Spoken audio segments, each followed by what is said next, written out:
We're going to watch a small video from him here, and I'm going to move into sections of the video. The reason why is because I want you to pay attention to these sections. They're critical to understand his process, and you have to really pay attention and listen to the gentleman here. They were going to make a 70mm picture, and you know, Paramount had already made one, and they had terrible trouble. They worked 7 months around the clock, three crews trying to do the matte shots. And that was where you photograph the whole scene, including the blue screen, and then use a very high black and white film with a high black density. And this they would use then to block out everything in around the blue screen and just leave the subject, and you could put the subject in, and then you cover the subject then by making a reverse matte, and then that allows you to put in the background scene. I'm going to pause the video here.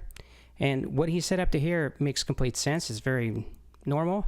However, this is how I started. I actually listened to this video a couple times to understand what he was doing and what the process was with him and before him. So you're blocking everything out around the image. Let's continue here. But you come up to an edge, and you always saw a little blue line. So you have to then remake the matte a little and stretch it out a little bit and try to cover up that little space. Now, if you moved, then you had a bigger problem, and if you moved rapidly, you had a big problem. And it was always visible that it was a poor composite. It never looked right. You could detect it so simply. And he said, we can't use the 70mm film because he said, your system, the sodium, because there are no 70mm dual film cameras. Now, I'm going to freeze the video one more time here. He is talking about, he's not talking about the blue screen here. This is a different process. This is the sodium light vapor process that he invented, and it was used at Disney. That is when you take a prism, split the light into a color negative, and the other light goes into black and white film, and you have your matte.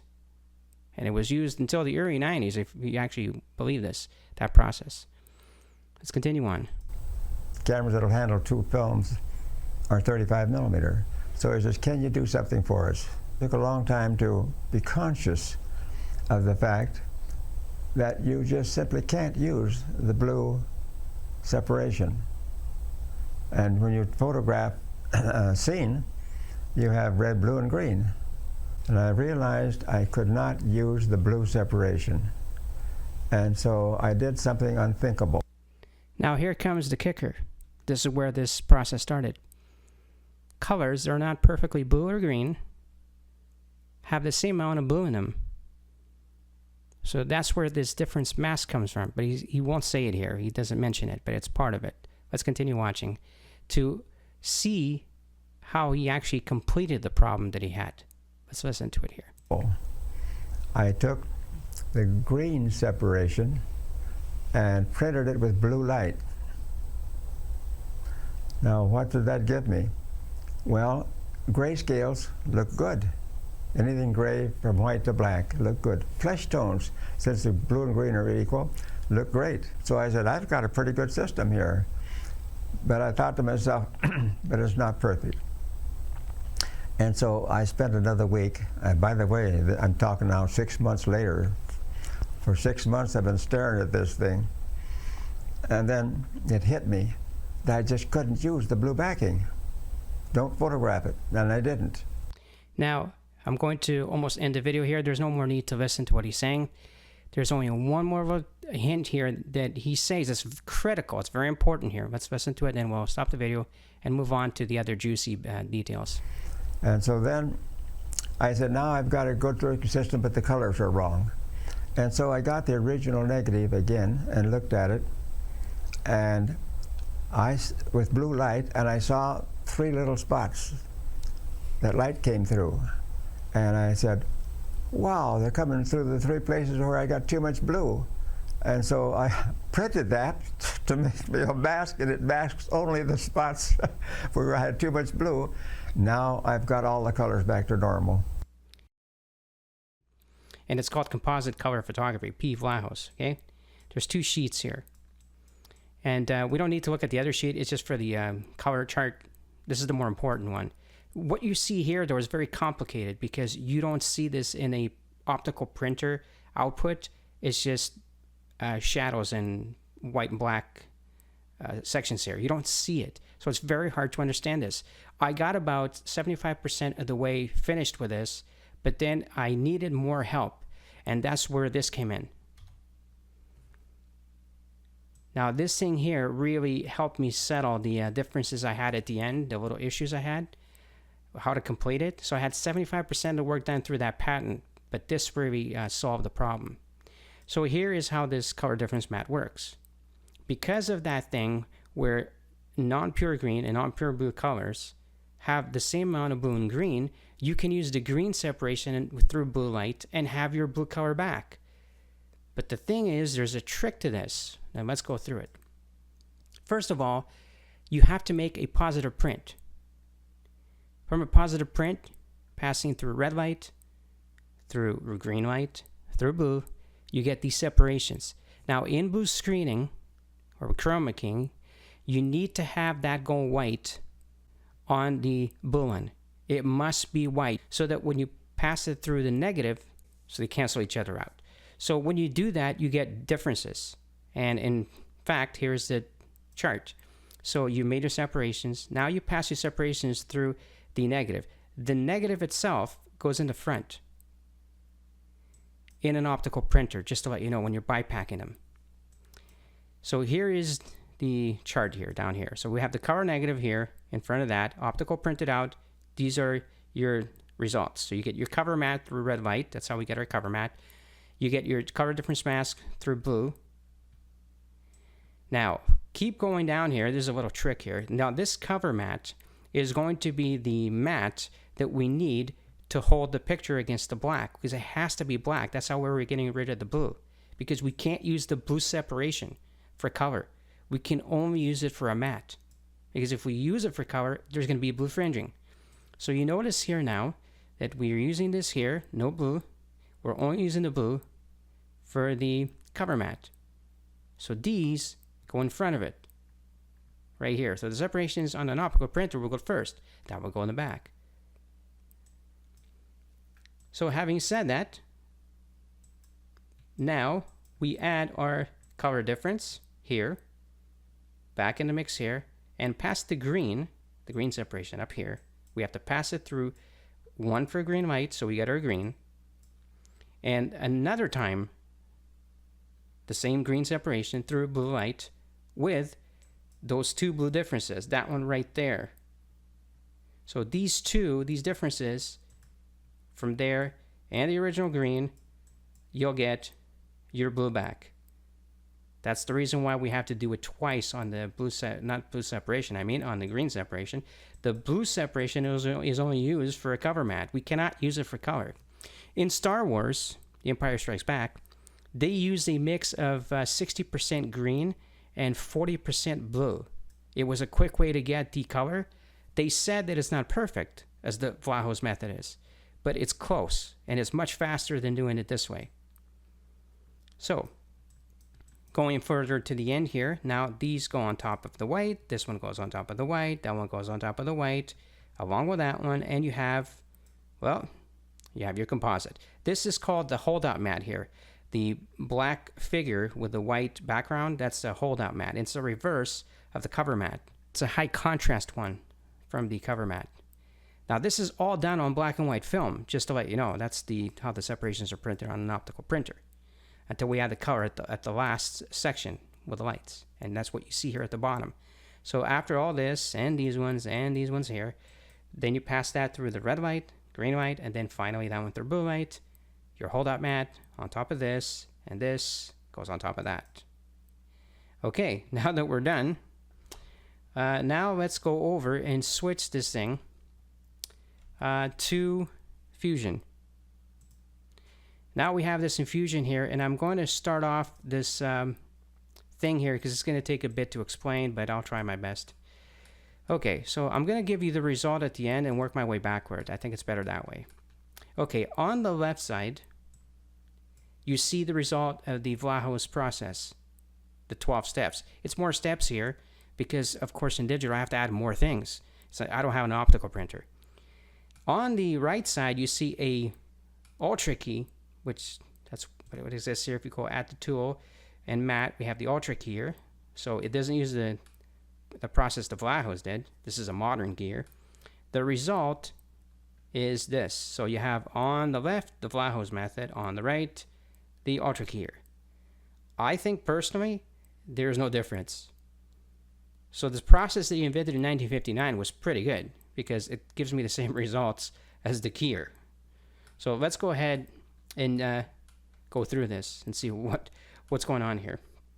Let me just move that out of the way here because that belongs over there to the Ultra key here. So these are the steps that you need.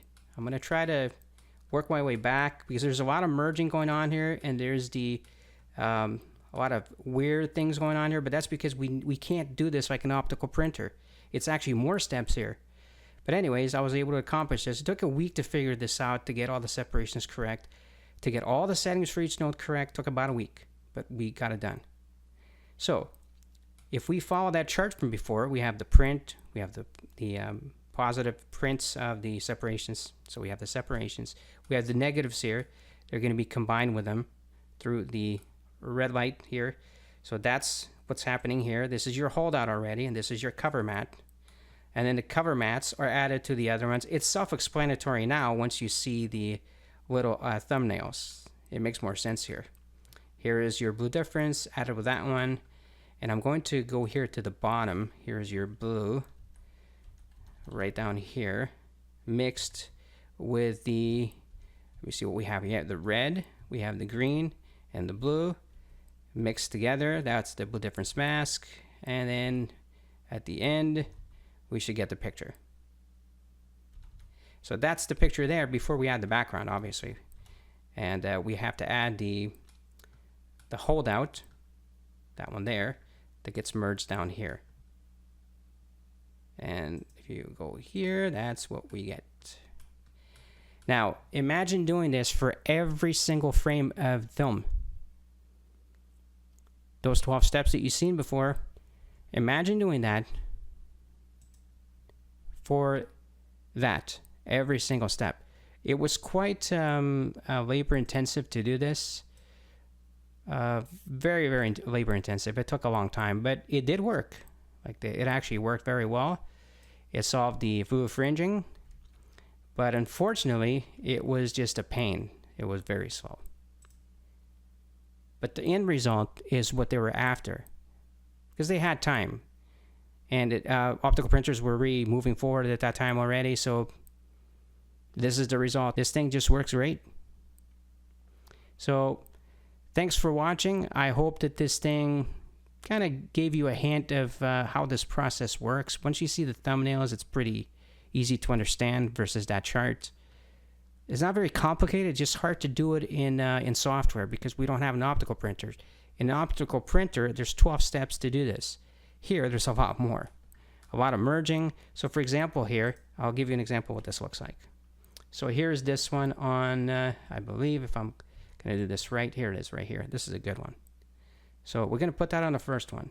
Now if I don't use Sign Add, I cannot get that. If I go to difference, for example.